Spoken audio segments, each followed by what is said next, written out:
Je vais terminer cette première série de tutos sur le langage Java en vous donnant des pistes pour améliorer les classes que nous avons déjà créées.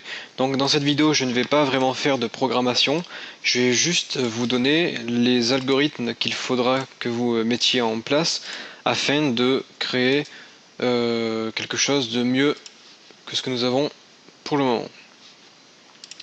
Donc ce que je fais, c'est que je vais créer une nouvelle classe que je vais appeler amélioration.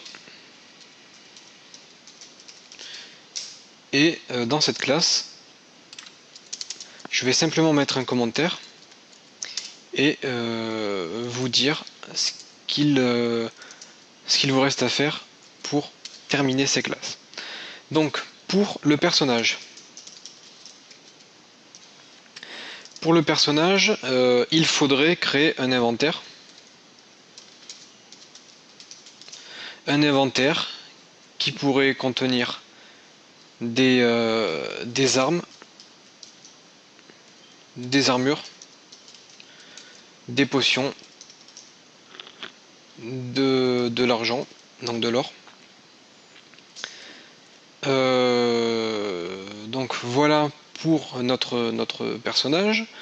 Ensuite, il faudrait créer des méthodes qui permettraient par exemple de s'équiper, prendre potion, bon, etc., etc. Donc ça, ce sont des méthodes qui vous permettraient d'utiliser des objets. Donc ça, c'est ce qu'il faudrait rajouter à personnage. Ensuite, dans notre fonction main ou dans notre grille, classe grille,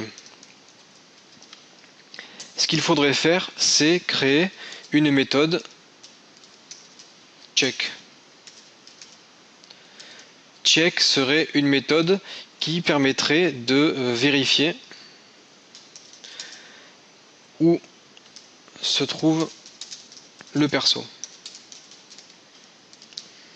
Donc cela permet en fait de jouer comme on l'avait fait au tout début, de laisser le joueur se déplacer quand il le souhaite.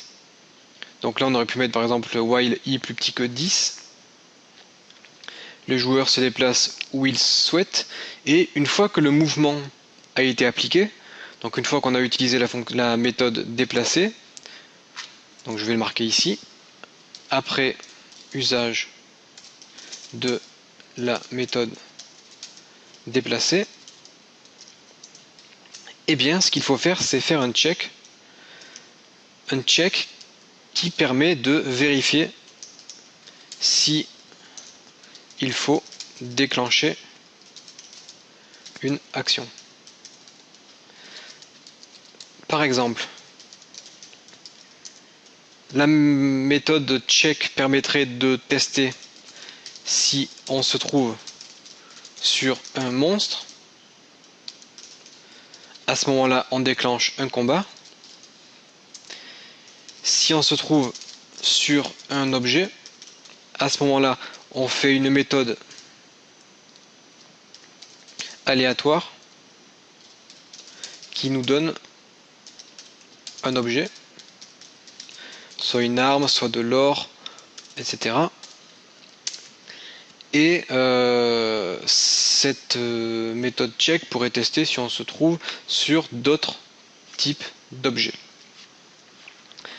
Donc en fait, tout ceci, tout ce qui correspond au combat par exemple, on pourrait l'enlever et on pourrait simplement dire si le personnage se déplace vers le bas, à ce moment-là on appelle la méthode check et la méthode check déclenche par exemple un combat. Dans notre méthode check, on pourrait avoir par exemple public, statique, void, check, tac tac. On pourrait avoir quelque chose du genre if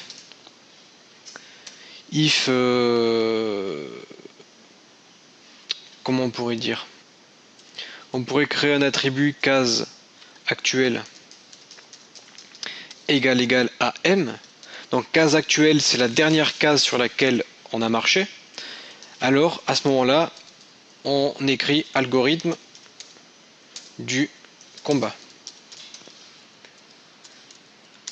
Else if case actuelle égale à O.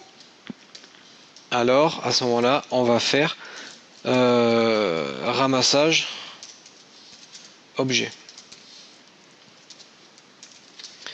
Donc voilà pour cette méthode check qui permet de vérifier si on se trouve sur quelque chose, s'il faut déclencher une action ou pas. Et ensuite vous faites else return.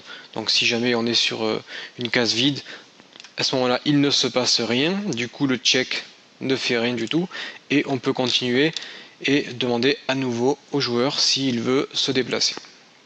Donc ça en fait c'est plutôt une sorte d'exercice qu'il faudrait que vous fassiez de façon à pouvoir peaufiner un peu ce petit RPG que nous avons commencé à faire.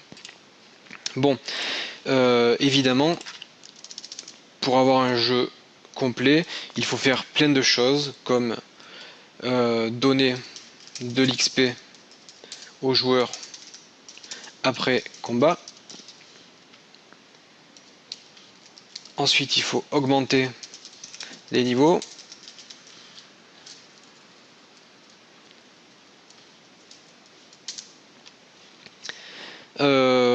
Il faut créer plusieurs types de monstres, il faudrait créer des donjons, etc., etc.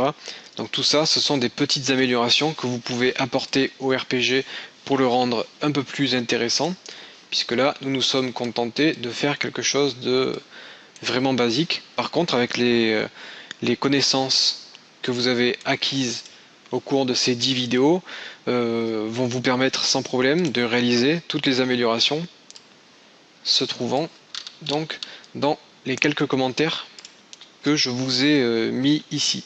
Donc là vous n'avez pas besoin de moi pour faire ça, vous pouvez inventer tout ce qu'il y a ici, donc le faire de votre propre manière.